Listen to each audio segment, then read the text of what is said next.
This is Michael Williams. We are about to get into what I really consider the meat of this entire mini-series, and that is how to stop arguing or how to stop arguments. The first thing I want to do is to share with you some of the benefits of this approach.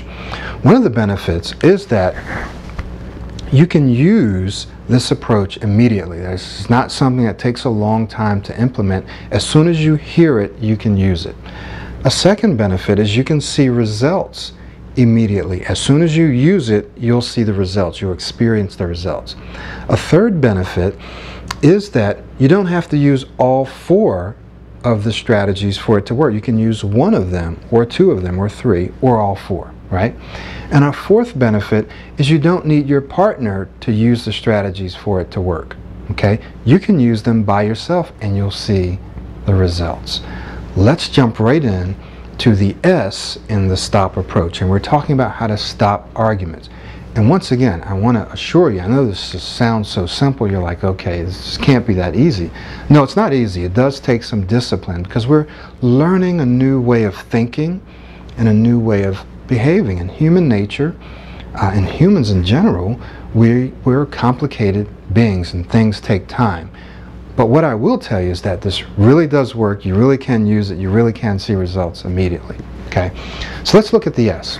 The S stands for stop and think before you speak. And none of this is stuff that you haven't heard before. You've heard it before. I'm just putting it in a way that you can remember it. So think about the stop sign. In fact, one of our participants said that her father said something to her, and she didn't think about all the letters. She just saw a stop sign.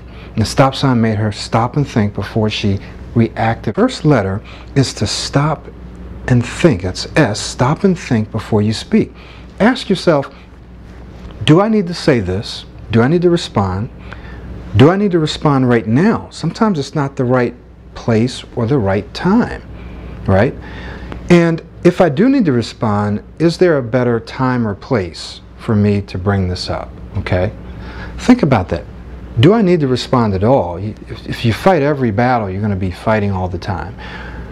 Do I need to respond right now? For some people, the morning is not the best time to bring up certain subjects, or the afternoon right after they get off work. They need to unwind. Or in the bedroom. It's not the best place, right?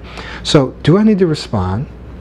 Do I need to respond right now? And if so, is there a better time or place where I need to respond? Stopping, or sometimes I say shutting up, sometimes you just have to shut up. Don't say what you want to say, because if we just respond and say what comes off the top of our head, often it's the wrong thing, and once the words are out there, you can't take them back.